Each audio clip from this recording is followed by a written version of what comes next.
परभणी जिल्ह्यामध्ये काही जातीवादी माथेफिरूंच्या वतीने बाबासाहेब आंबेडकरांच्या पुतळ्यासमोरील संविधानाच्या प्रतिकृतीची विटंबना करून या महाराष्ट्राला पुन्हा एकदा चॅलेंज केलेला आहे। इथल्या भीमसैनिकांना चॅलेंज केलेला आहे। या घटनेचा निषेध बहुजन रिपब्लिकन सोशलिस्ट पार्टीच्या वतीने आम्ही तीव्र असा निषेध करतो। परभणी जिल्ह्यातील भीमसैनिकांच्या वतीने या घटनेचा निषेध करण्यासाठी मैदानामध्ये उतरले असताना निषेध मोर्चाच्या माध्यमातून निषेध होत असताना इथल्या जातीवादी पोलीस प्रशासनाने महाराष्ट्र सरकारच्या इशाऱ्याने इथल्या भीमसैनिकावर इथल्या निर्दोष आंबेडकरी समाजावर त्या ठिकाणी खोटे गुन्हे दाखल करून कोम्बिंग ऑपरेशन करून इथल्या तरुणांना इथल्या महिलांना जेलमध्ये डांबण्याचं काम केलेलं आहे। त्या ठिकाणचे अशोक घोरबांड बनून जे पीआय आहेत, हे पीआय यांचा जो पूर्व इतिहास आहे ते इथल्याच भीमा कोरेगावमध्ये ज्यावेळेस 1 जानेवारी 2018ला भीमा कोरेगावची दंगल घडली, या दंगलीच्या ठिकाणी सुद्धा हाच पोलीस निरीक्षक त्या ठिकाणी होता। नांदेडमध्ये अक्षय भालेरावचा जो खून प्रकरण ज्या ठिकाणी हत्याकांड झालं त्या ठिकाणी देखील हा अशोक घोरबांड त्या ठिकाणी पीआय होता। आणि आता देखील या परभणीमध्ये ज्या ठिकाणी ही घटना घडलेली आहे त्या ठिकाणी हाच पीआय असून ज्या ठिकाणी हा पीआय त्या ठिकाणी असतो त्या ठिकाणी अशा मोठमोठ्या घटना होत असतात। बाबासाहेब आंबेडकरांच्या समाजाची विटंबना करणे, त्यांच्यावर हल्ले करणे आणि आज त्यांच्या माध्यमातून या ठिकाणी कोम्बिंग ऑपरेशन करून निर्दोष आंबेडकरी समाजाला त्या ठिकाणी जेलमध्ये डांबण्याचं काम केलेलं आहे।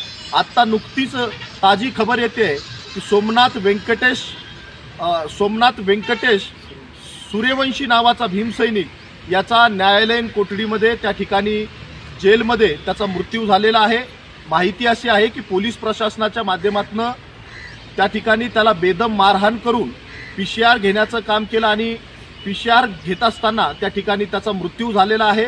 आमचं म्हणणं असं आहे की इथल्या महाराष्ट्राच्या मुख्यमंत्र्यांना आमचा सवाल आहे की कोणाच्या सांगण्यावरून त्या ठिकाणी भीमसैनिकांना बेदम मारहाण करण्यात आली, कोणाच्या सांगण्यावरून कोम्बिंग ऑपरेशन करण्यात आलं आणि कोणाच्या सांगण्यावरून इथे हजारो आमच्या भीमसैनिकावर खोटे गुन्हे दाखल करण्यात आले। आमचं असं म्हणणं आहे की सूर्यवंशीचा त्या ठिकाणी मृत्यू झालेला नसून त्याचा जाणीवपूर्वक त्या ठिकाणी पोलीस प्रशासनानं कटकारस्थान करून त्या ठिकाणी खून केलेला आहे। आणि म्हणून आमची मागणी आहे की तात्काळ जे अधिकारी कर्मचारी आहेत त्या सगळ्या संबंधित अधिकारी कर्मचाऱ्यावर तात्काळ खुनाचा गुन्हा दाखल करून या सगळ्या अधिकाऱ्यांना जेलमध्ये डांबा, यांना तात्काळ निलंबित करा, नोकरीवरून यांना बडतर्फ करा, अन्यथा हा महाराष्ट्र पेटल्याशिवाय राहणार नाही याची देवेंद्र फडणवीसांनी गंभीर दखल घ्यावी। उद्या आम्ही पक्षाच्या वतीने आमची सगळी नेते मंडळी परभणी येथे धडकत आहोत। परभणीच्या सगळ्या समाज बांधवांना विनंती आहे, घाबरण्याची गरज नाही। महाराष्ट्रातला आणि देशातला आंबेडकरी समाज तुमच्या पाठीशी आहे।